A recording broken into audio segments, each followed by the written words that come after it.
ماریا و جوزف پدر و مادر جودیت هر دوتا مهاجر بودن و اولین بار توی یه رستوران همدیگر رو دیدن و مدتی بعد با هم ازدواج کردن.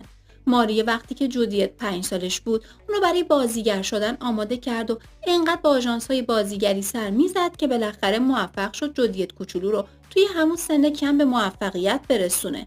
کم کم دستمزد جودیت اونقدر زیاد شد که پدر و مادرش تونستن یه خونه بزرگ بخرن، اما این موضوع باعث ناراحتی جوزف میشد.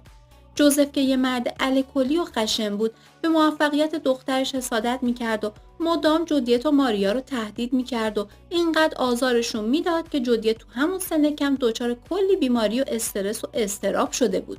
ماریا که دید دیگه نمیتونه تحمل کنه، جودیت رو به یه خونه جدید و مخفی برد و درخواست طلاق داد.